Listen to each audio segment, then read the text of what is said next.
열왕기상 8장 31절 32절 하나님 말씀 함께 읽도록 하겠습니다. 31절 32절 시작. 만일 어떤 사람이 그 이웃에게 범죄함으로 맹세시킴을 받고 그가 와서 이 성전에 있는 주의 제단 앞에서 맹세하거든 주는 하늘에서 들으시고 행하시되 주의 종들을 심판하사 악한 자의 죄를 정하여 그 행위대로 그 머리에 돌리시고 의로운 자를 의롭다 하사 그의 의로운 바대로 갚으시옵소서. 아멘. 솔로몬이 이제 구체적인 주제 하나씩 하나님 앞에 순서를 정해서 기도합니다. 첫 번째 기도 제목이 뭐냐면 백성의 재판이 공정하게 내려지기를 원합니다. 솔로몬이 왕이 되어가지고 기브온 산당에 가서 1,000번제를 드리고 하나님이 꿈에 나타나서 네 원하는 것이 무엇이냐 할 때 주여 종은 어리고 백성은 많아. 이 백성이 시비를 가릴 일이 생기면 내가 판단할 줄을 모르니 판단할 수 있는 지혜를 주세요 그랬어요. 그랬더니 하나님께서 그에게 네 구하는 것이 내 마음에 합하다. 참 얼마나 아름답냐면요. 보세요. 다윗에게 성전 지을 마음이 있더니 그 뜻 가진 것이 하나님 어떻게 하면 내가 기쁘다 그랬거든요. 솔로몬도 백성을 옳게 판단하는 것 이게 중요합니다 했더니 그래 그 생각이 참 내 뜻에 맞다 그랬어요. 이 부자가 하나님 앞에 그 뜻을 가진 것이요 합하여서 칭찬을 들었습니다. 여기서도 성전을 짓고 기도를 하는데 첫 번째 기도가 뭐냐면 이제 물론 크게 보면 죄를 사하시옵소서 앞에 나왔고 조금 더 구체적이며 세부적인 기도 제목으로 들어가면 재판을 공정하게 하옵소서, 공정하게 하게 해 주시옵소서. 이것이 첫 번째 기도 제목이었습니다.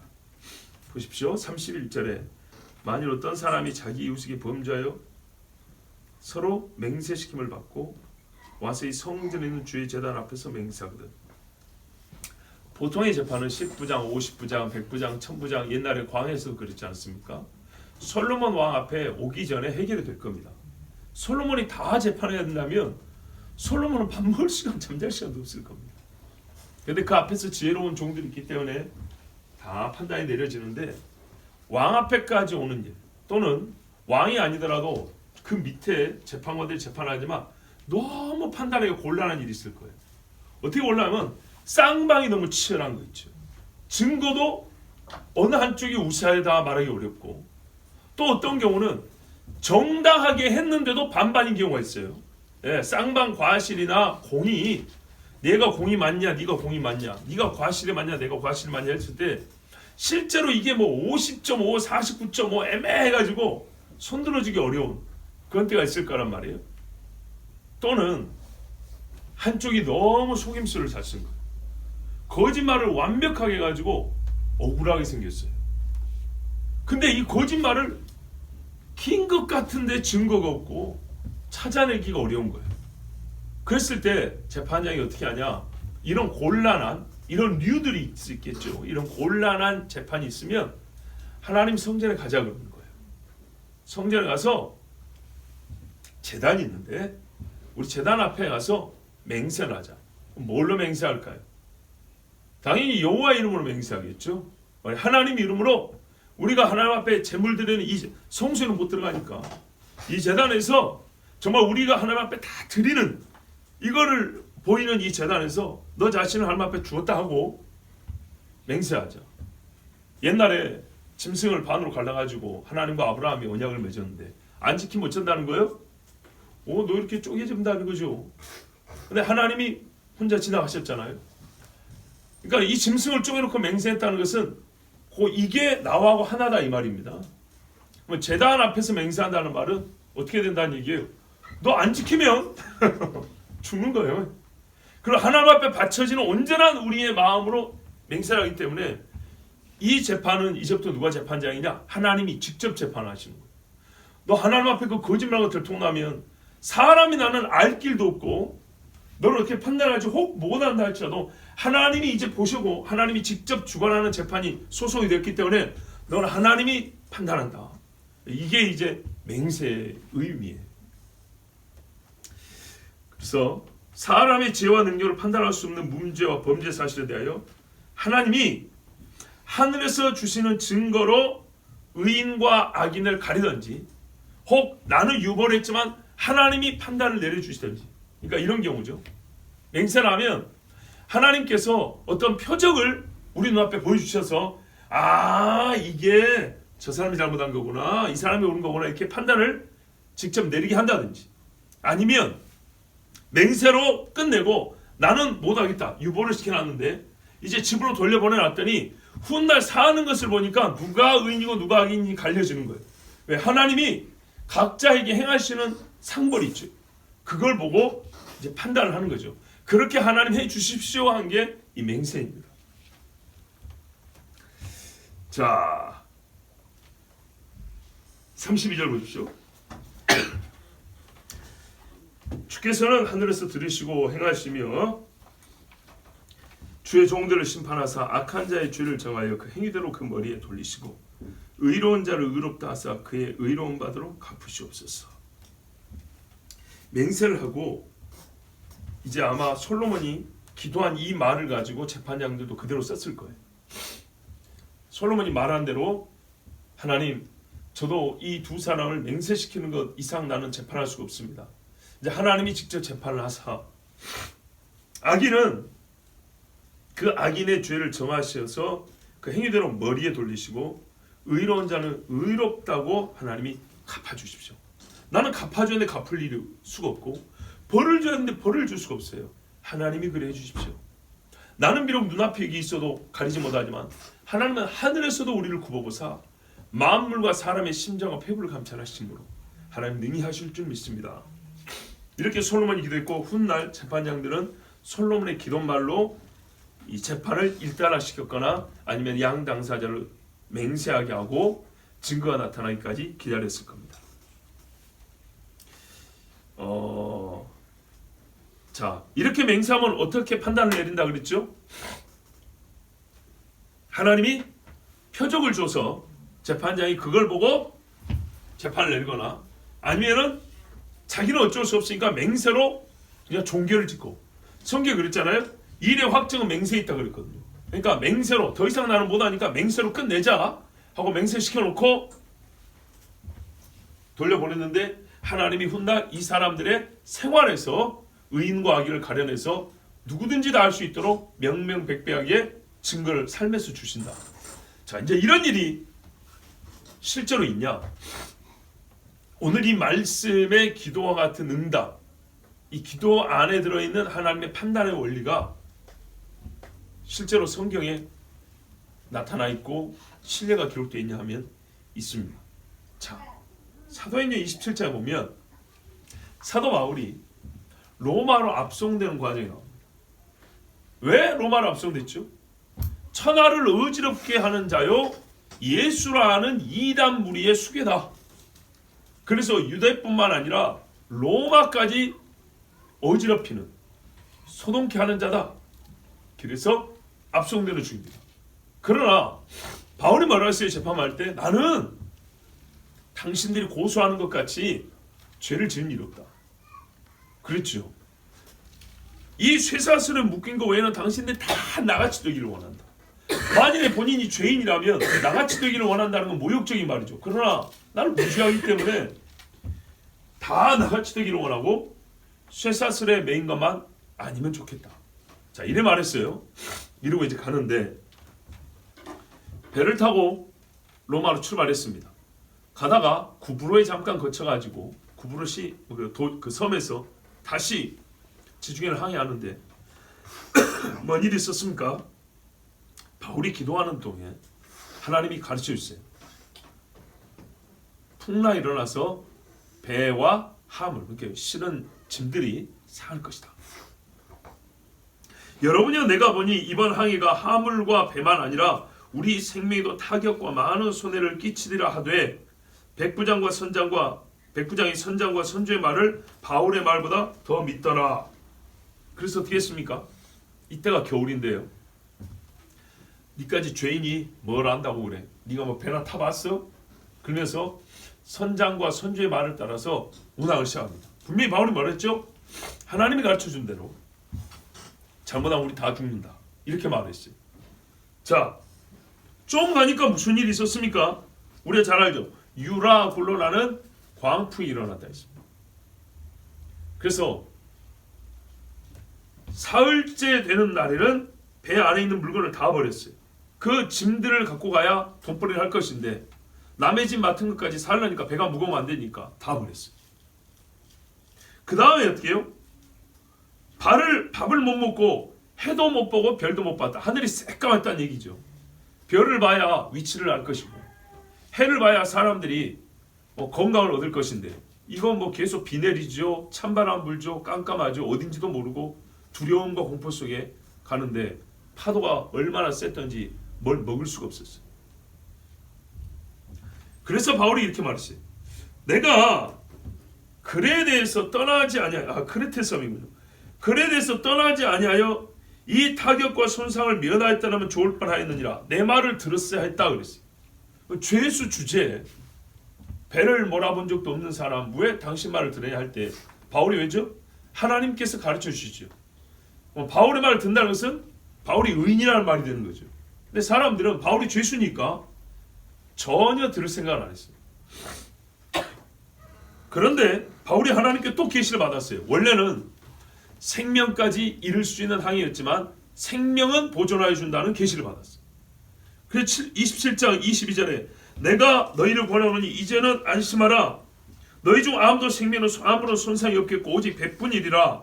내가 속한 바 곧 내가 섬기는 하나님의 사자가 어젯밤에 내 곁에 서서 말하되 바울아 두려워하지 말라. 내가 가이사 앞에 서야 하겠고 또 하나님께서 너와 함께 항해하는 자를 다 내게 주셨다 했으니 그러므로 여러분이 안심하라. 나는 내게 말씀하신 그대로 되리라고 하나님을 믿노라. 그런즉 우리가 반드시 한 섬에 걸리리라 하더라. 아멘. 자, 하나님이 사람은 죄인이라고 했는데 하나님은 바울을 이 죄수들을 압송해가는 배에서 가장 의인으로서 인정을 해주사 오직 바울에게만 나타나 계시하여 주시고 이 배에 장래에 있을 일에 대하여 정확히 가르쳐 주셨어요. 이 배에 대하여 옳은 말을 한 일은 바울밖에 없었어요. 바울의 지식과 경험 때문이냐? 아니죠. 하나님이 바울에게 말씀해 주신 거죠. 그렇다면 바울이 옳다라는 겁니까? 아니면 바울이 이렇게 로마를 압수할 만큼 죄인이란 말입니까? 죄인이 아니란 얘기죠. 의인이란 말입니다. 자, 이어서 연속됩니다. 28장에 이제 바로 넘어가면 우리가 구조된 후에 앉은 그 섬은 멜리데라 하더라. 비가 오고 날이 참에 원주민들이 우리에게 특별한 동정을 하여 불을 피워 우리를 다 영접하더라. 바울이 나무 한 묶음을 거두어 불에 넣으니 뜨거움으로 말미암아 독사가 나와 그 손을 물고 있는지라. 이게 달라붙어 있는 거예요. 원주민들이 이 짐승이 그 손에 매달려 있음을 보고 서로 말하되 자 보세요. 진실로 이 사람은 살인한 자로다. 바다에서는 구조를 받았으나 공의가 그를 살지 못하게 함이로다 그랬어요. 자 보십시오. 죄인 중에 괴수라고 해가지고 잡아왔는데 배 안에서 이 배의 장래에 있을 일에 대하여 말한 자는 바울뿐이고 옳은 말을 한 자가 바울뿐이고 어떻게 알았냐 했더니 하나님이 가르쳐 주셨다. 즉 하나님이 바울을 의인이라고 표를 준 거예요. 그래서 섬에다 구조를 받았는데 섬에 와서 이제 불을 피우러 나무를 가져오는데 그 속에 독사가 있다가 바울 손을 딱 물어버린 겁니다. 그러니까 옷이 죄수복이잖아요. 그러니까 이제 멜리데 섬 사람들이 야 저 봐봐. 누가 죄수 안 할까? 바다에서는 어찌 살았는지 몰라도 결국 죄인은 저렇게 죽는 거야. 그러면서 저 사람은 죄인이 맞네. 저 독사가 이 추운 날 힘든데 겨우 산 사람을 독사가 와서 그냥 바로 물어 죽이는 거 보니까 저 사람은 죄를 져도 살인죄를 범했구만. 이 원주민들은 뭘 모르니까 그걸 보고 그렇게 말하는 거예요. 살인죄 안 지었으면 저렇게 겨우 살자마자 죽을 수가 없다고 이제 이렇게 욕을 했어요. 그런데 뭔 일이 벌어졌습니까? 아무렇지도 않은 거예요. 독사를 불에다 떨어가지고 구워버렸어요. 그러니까 이 원주민들이 이제 또 그걸 보고 어떻게 해요? 와 신이 오셨다 이렇게 말한 거예요. 신이라고. 바울이 신이 돼서 좋을 일은 없습니다. 본인도 원하지는 않습니다. 그러나 이 사람들의 말을 들어보십시오. 지금 바울은 어째서 독사가 물었는데 죽지 않냐니까. 무슨 독을 마셔도 해를 당하지 아니하나 하는 말씀이 그대로 이루어진 거거든요. 그러니까 이 사람들은 원주민들은 예수 이름도 모르고 하나님 이름도 모르니까 그들 수준에서 말하냐면 저 사람이 아니다. 저 무서운 독사가 물었는데 붓지도 않냐고 아프지도 않고 사람이 발작을 일으키지도 않고 아무 이상이 없다. 이거는 사람이 아니고 신이다. 자, 이랬을 때 바울을 압송하는 자들의 눈에는 바울이 어떻게 보였겠어요? 바울이 죄인이라고 보였겠습니까? 하나님이 지금 영거푸 바울이 죄인이 아니라 의인이라고 증명을 해주시죠. 그렇죠? 바울은 재판장에서 거의 맹세와 같은 말을 했어요. 예루살렘 성전에서 잡혔을 때도 유대인들이 막 쳐 죽이려고 그럴 때 로마의 천부장이 겨우 몸을 추스를 때 그렇게 두드러 맞아놓고도 말하면 내가 할 말이 있다고 그랬어요. 잠시 할 말을 좀 하게 해달라 한 다음에 히브리 말로 유대 사람들에게 자기가 누구인지 나는 예수 그리스도의 종이고 당신들은 예수 죽인 죄인이라고 예수 믿어야 한다고 이렇게만 외쳤어요. 그 성전에서 하나님 앞에서 맹세를 한 것과 같았어요. 그랬더니 하나님은 계속해서 바울이 수많은 사람이 고소고발해도 의인이라고 증명해 주셨어요. 이보다 앞선 때는 뭐가 있었습니까? 베스토 총독과 아그리파 왕이 바울을 신문했는데 아무리 들어봐도 잘못한 게 없는 거예요. 그래서 어떻게 했어요? 저 사람이 가이사에게 호소만 안 했으면 당장 풀어줄 수 있었겠다. 계속하여 하나님은 바울의 무죄라는 것, 바울이 의인이라는 것을 증명해 주셨어요. 이런 식으로 해준다는 얘기입니다.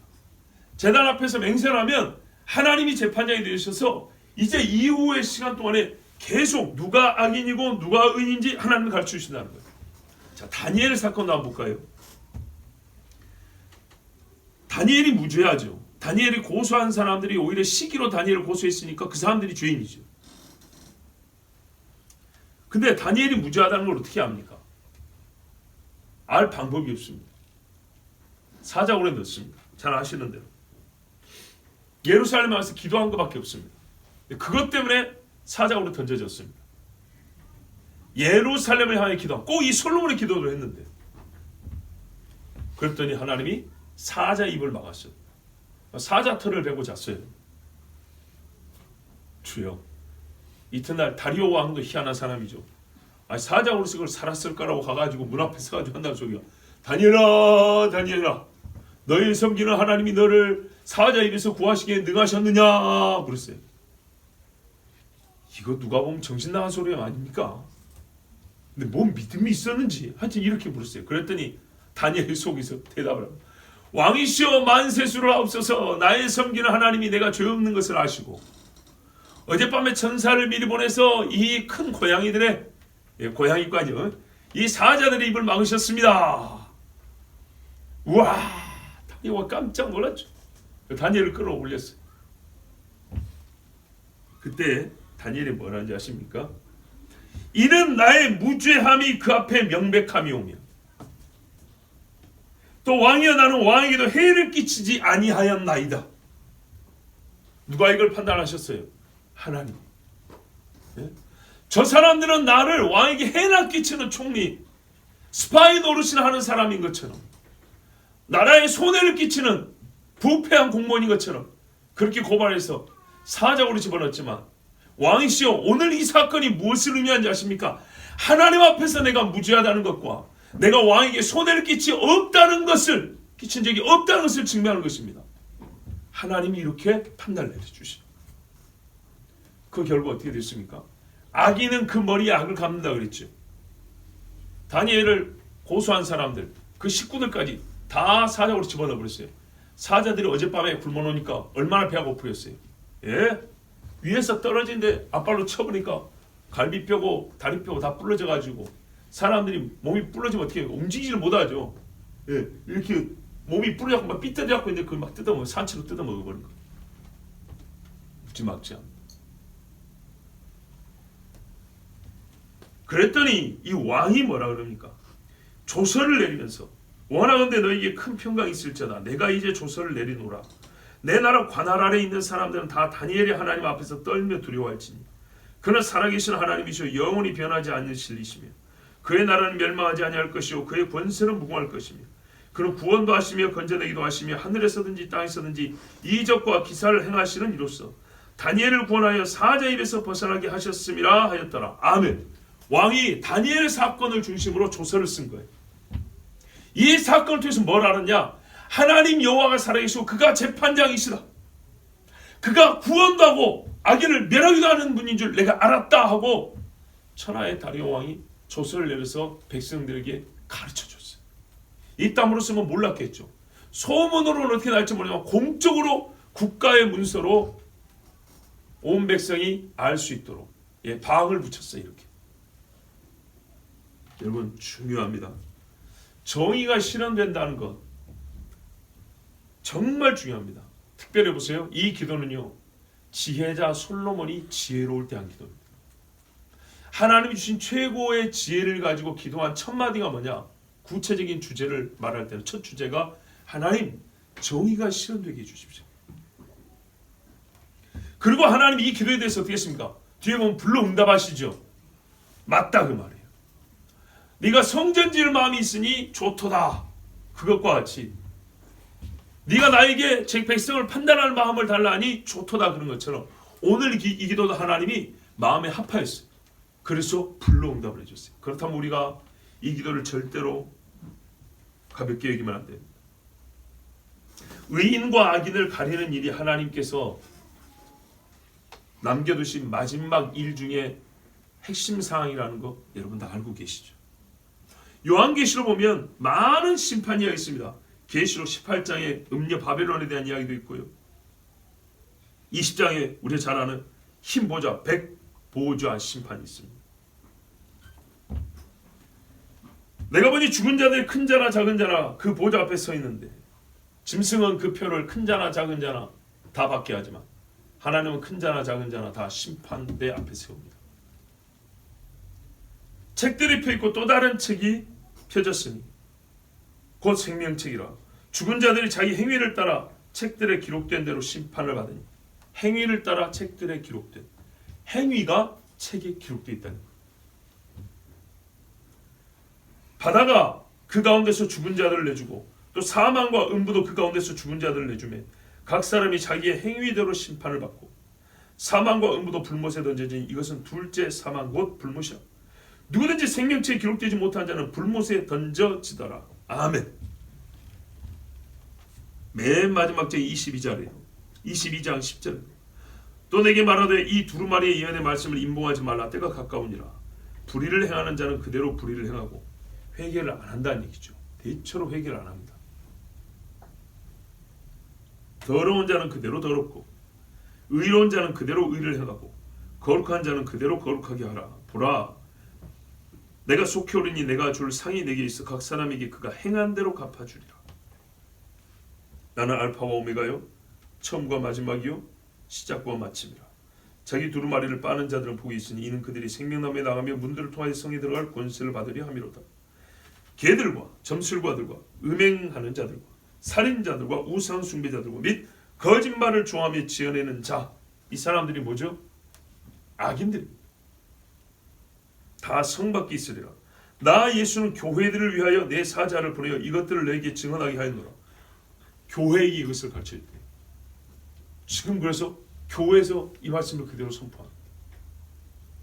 세상이 주는데 하나님이 표현하자면 교회를 거쳐서 주신다는 얘기입니다. 나는 다윗의 뿌리요 자손이니 곧 광명한 새벽별이라 하시더라.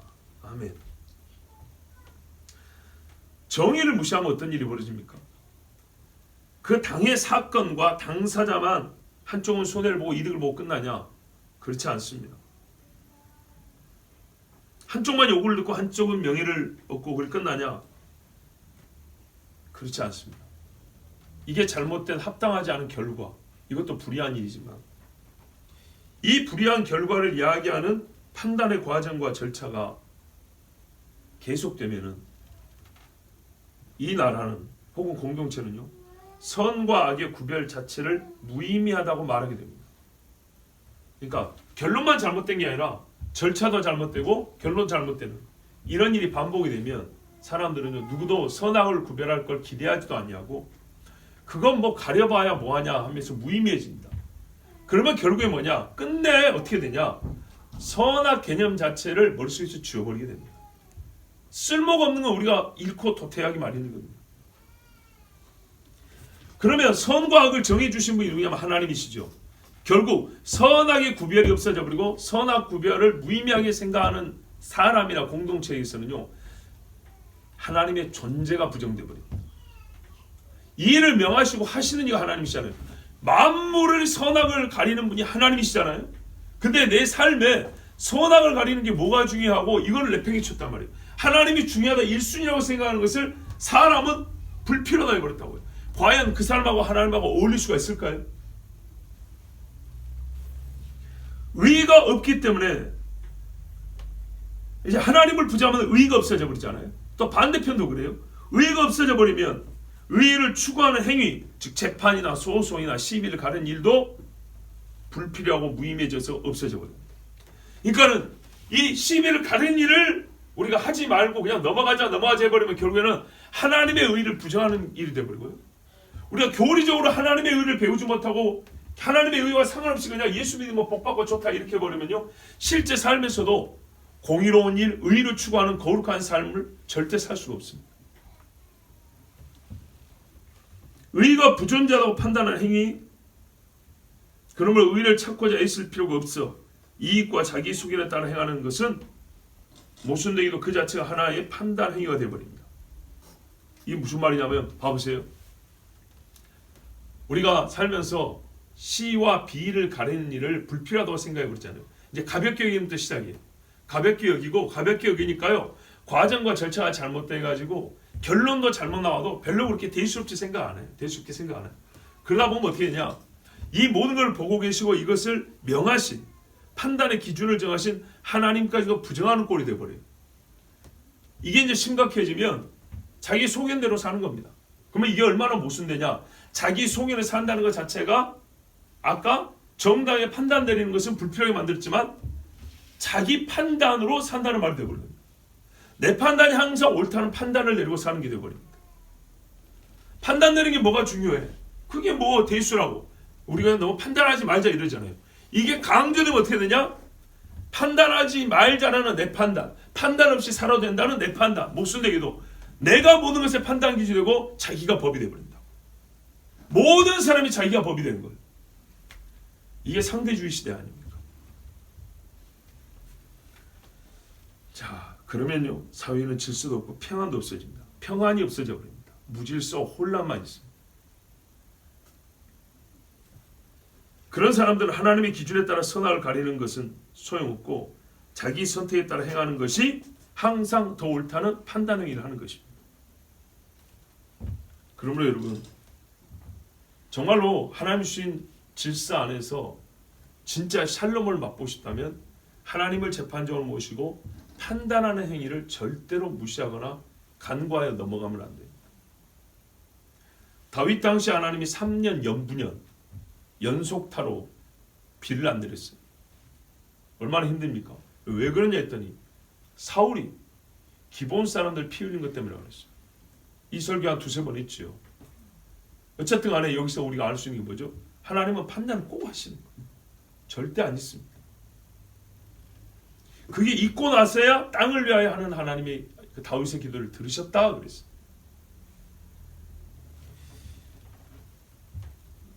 어젯밤에 좀 안타까운 소식을 하나 들었는데, 우리에게는 참 하나님 말씀대로 잘 큰 아이가 하나 있죠. 이제 청년이 되었고, 우리 청년 용빈이가 군부대에서 지금 1년 이상 생활을 잘하고 있습니다. 분대장 역할도 잘하고 열심히 잘하고 있는 걸 알고 있는데, 그제죠. 그러니까 어제 들은 말로 어제니까 그제 갑자기 전출을 당했어요. 전출을 가고 싶어서 간 게 아니고 당한 겁니다. 전출은 뭐냐면 이 부대에서 그냥 있는 대로 말하면 쫓아낸 겁니다. 너 여기 이 부대에 있으면 안 돼.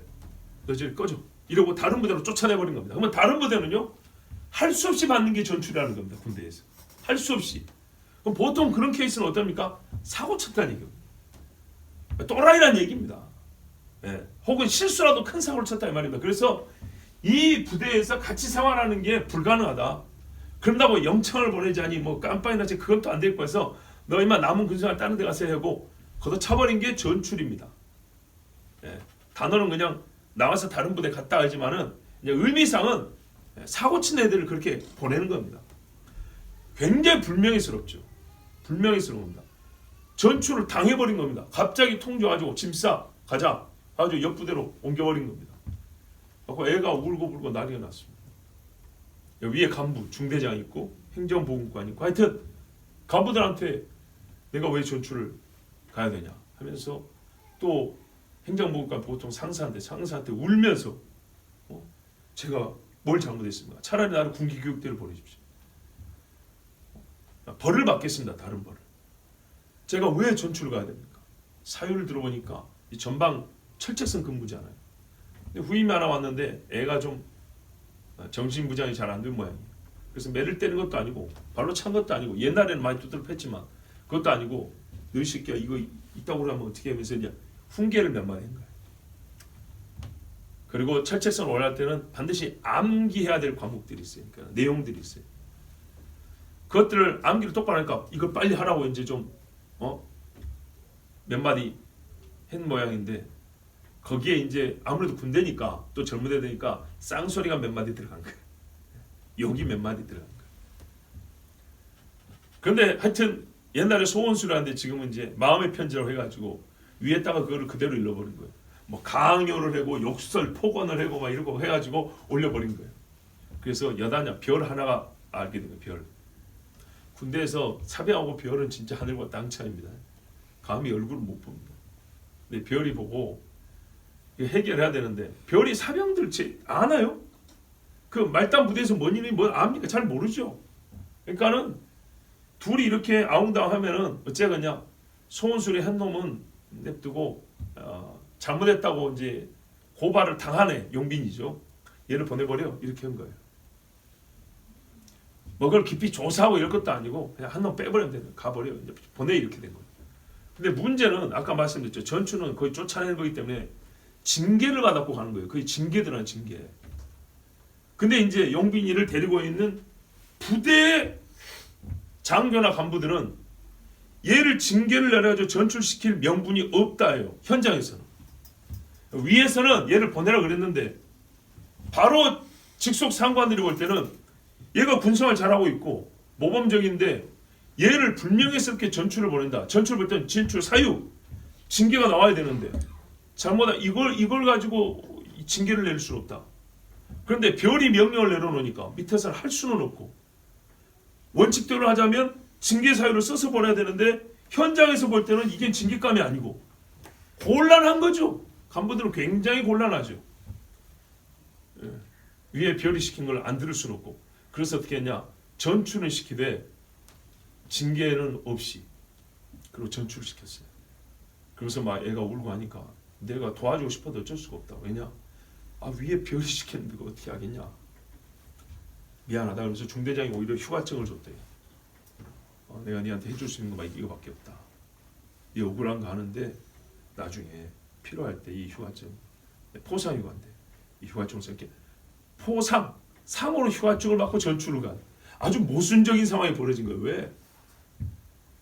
위에서 시키니까 그렇게 된 건데 현장에서는 잘못이 없으므로 오히려 위로의 상을 주고 전출을 보냈어요. 그러면 전출 가면 어떻게 되냐? 타부대잖아요. 신병하고 똑같아요. 다 처음부터 배워야 되는 거예요. 예.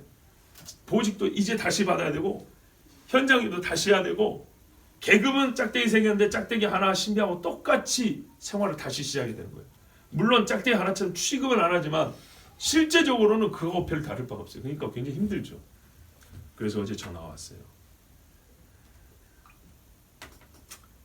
뭐야?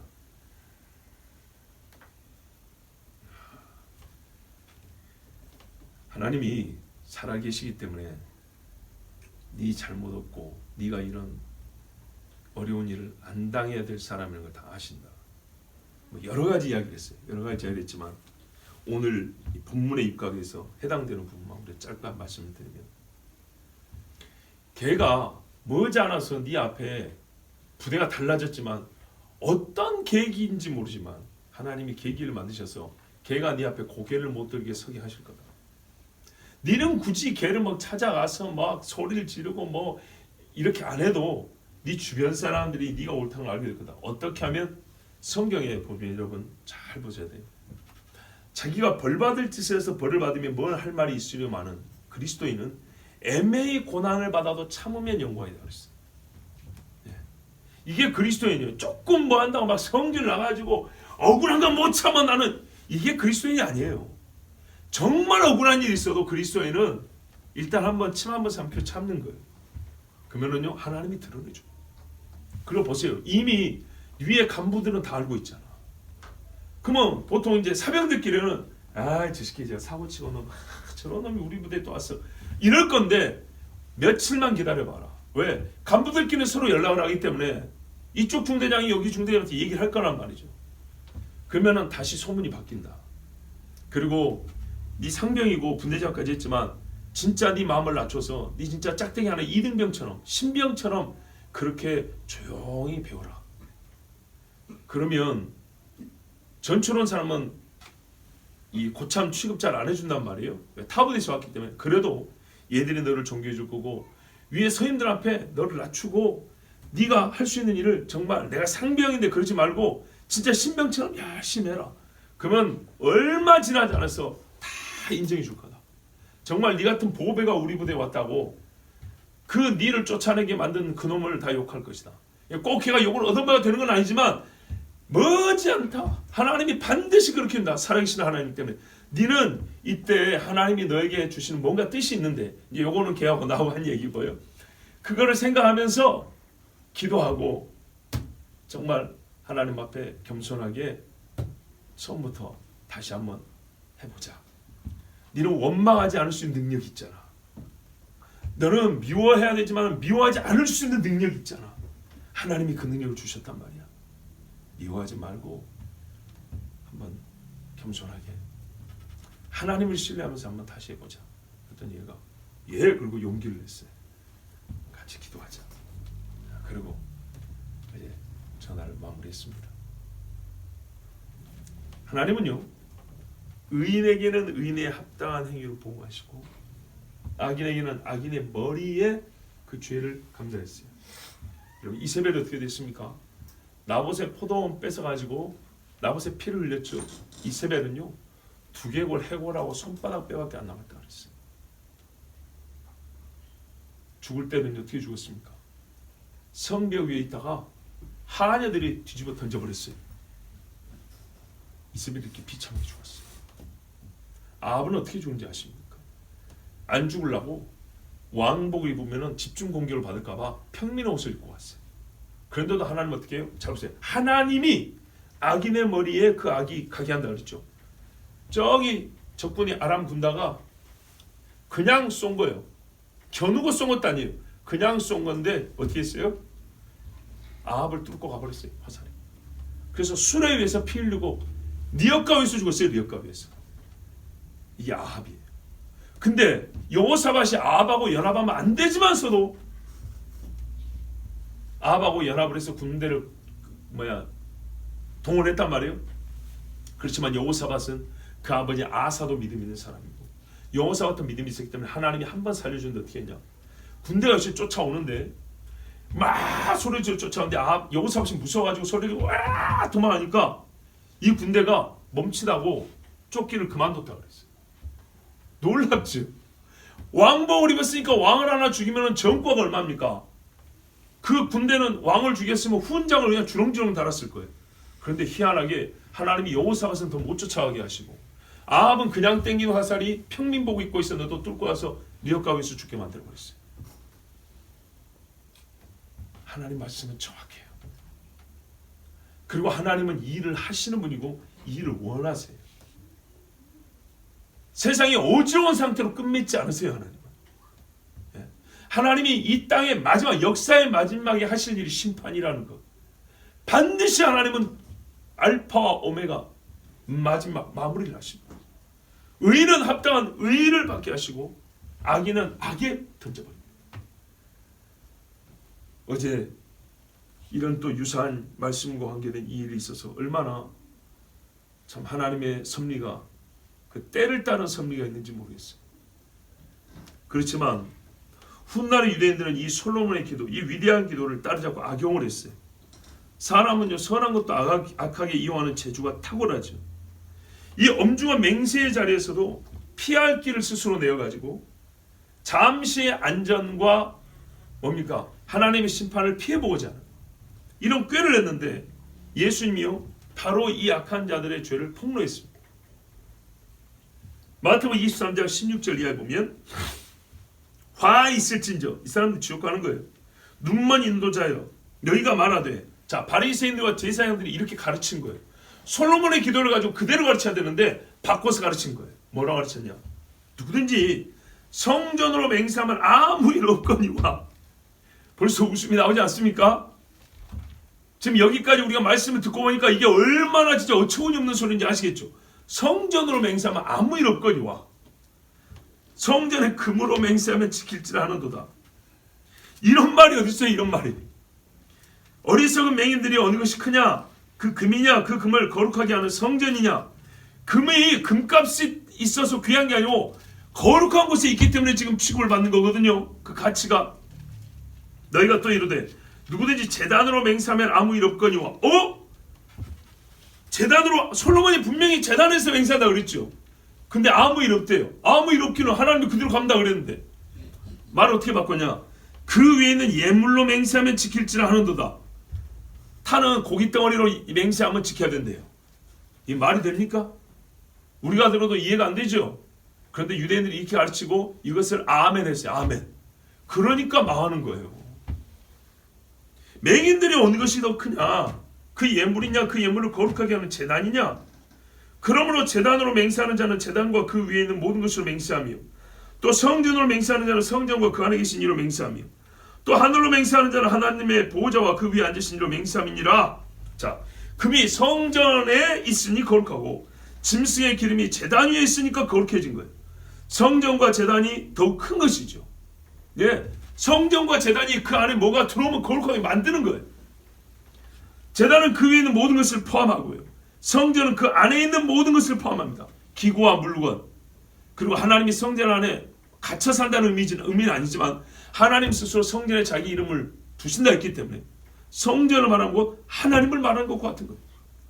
하늘은 하나님의 보좌가 있으니 사람이 성전으로 맹세하면 곧 하나님 여호와 이름으로 맹세함이 되는 겁니다. 그러므로 만일 맹세가 거짓일 경우나 맹세의 내용을 준행하지 아니할 경우, 즉 서원하고 갚지 아니할 경우, 하나님을 대한 직접적인 범죄행위를 저지른 것입니다. 보세요. 성전에서 맹세를 했는데 성전에 하나님이 계신다고 했죠. 아까 재판에 이제 기도하면서 직접 하나님이 재판장이 된다고 그랬죠. 그런데 이런 식으로 맹세를 장난질을 해버리면 어떻게 돼요? 하나님의 계신 곳 하나님 면전에서 하나님 든 데서 맹세하고 하나님 든 데서 이상한 것으로 맹세하면서 직접적으로 하나님을 모독하는 죄를 짓는 게 되는 거예요. 자, 그러면 왜 사람들이 이처럼 맹세의 증거와 상대를 바꿀까요? 새로운 맹세의 증인으로 예물이나 뭐라 할까요? 성전의 금? 왜 이런 것들을 얘기했을까요? 말 그대로 금이나 예물이 좋기 때문입니다. 그것을 더 귀하게 여기기 때문에, 그것을 거룩하게 하는 제단, 즉 거룩이 중요한 게 아니라 금이 중요하지, 이것이거든요. 거룩하게 하는 제단, 성전, 거룩이 문제가 아니라 고깃덩어리가 좋은 거지. 여기에 사람의 마음이 빠져있기 때문에 거룩하게 하는 것이 더 중요하다는 가치관이 없어요. 이 거룩한 것을 거룩하게 하시는 하나님을 보는 시각이 없어요. 결국 물질의 마음이 있어서 조금 더 얻기 위해서, 조금 더 차지하기 위해서, 조금 더 내 것을 아끼고 조금 더 남의 것을 뺏기 위해서 제단 앞에까지 와서 맹세했지만 나중에 어떻게 해요? 나는 제단의 예물로 맹세한 적이 없어. 제단으로 맹세했지. 그럼 원래 제단으로 맹세한 게 오리지널이거든요. 자기들이 바꿔가지고 나는 제단에 예물로 맹세한 적이 없어. 그 맹세를 믿었어. 이런 식으로 하면서 사람들을 기만하는 거예요. 내가 성전으로 맹세하고 그 믿어서 아이고 바보네, 성전 맹세는 원래 아무것도 아니야. 솔로몬의 기도와 정반대되는 말을 하는 거예요. 예수님 당시 유대인이 그랬어요. 율법을 가지고 왕들의 역사를 한다는 유대인이 그랬다고요. 이 기도를 뒤집어서 썼다고요. 그러면서요, 정직한 사람들 비아냥거리고요, 제 멋대로 맹세를 했다가 서원했다가 무효화했다가, 여러분, 이 사람들은요, 자기들이 이렇게 속이고 말을 할 때마다 자기 머리에다가 타는 숯불을 쌓고 있다는 것을 모릅니다. 로마서 2장에 그러잖아요. 악을 행하는 자는 반드시 그 보응의 날 자기의 머리에 임할 악을, 그 숯불을 쌓고 있다. 그러나 정직하게 맹세하고 지키는 자는요, 그의 머리에 씌어질 면류관이 준비되고 있다는 것을 알아요. 우리가 공적 기도에 있어서 무엇을 먼저 구하고 중요하게 구해야 하는지를 오늘 말씀 통해서 배웁니다. 특별히 지도자와 책임자는 신앙 공동체의 정결함을 위하여 죄 사함을 구하고, 그 다음에 이 깨끗한 상태가 유지될 수 있도록 의와 불법을 가리고 하나님의 의를 실현을 시켜달라고, 하나님 그렇게 해주십시오라고 구해야 합니다. 이것이 없이는 하나님의 얼굴을 보지 못하고 주님이 주시는 다른 복도 받을 수 없을 뿐더러 받아봐야 금세 더러워져 버립니다. 성전을 생각할 때 이와 같은 기도가 없는 성전은, 즉 솔로몬의 기도 같은 이런 정결함과 거룩함을 위한 기도가 없는, 누구도 그것을 위해 기도하지 않는 그냥 죄인들만 모여 있을 뿐인 성전은요, 금세 돈 바꾸는 자들과 장사하는 자들과 과부의 재산을 늑탈하고 사람과 귀신의 가르침을 진리라고 속여서 가르치는 자들이 득세하고, 하나님의 성전은 온갖 새와 귀신들이 드글거리는 곳, 그래서 가장 먼저 심판받는 곳이 될 것입니다. 그리고 이것이 실제했다고 역사는 우리에게 말해주고 있습니다. 성경은 말씀합니다. 그러므로 너희가 맹세하지 말 것이나 그랬습니다. 예, 여러분 맹세하지 마십시오. 그러나 정말 억울하여 진실을 밝히고자 하여 맹세할 경우에는 하나님의 전에서 할 것이고 하나님의 내리신 판단을 기다리십시오. 다니엘처럼, 또 하나님이 판단하신 사도 바울처럼 반드시 의인에게는 그 머리에 의를 씌워줄 것이고 악인에게는 그 머리에 악에 대한 보응도 갚아주실 것입니다. 이것을 믿는 것, 이를 위해 기도하는 것이 우리의 본분입니다. 기도하겠습니다. 하나님 아버지,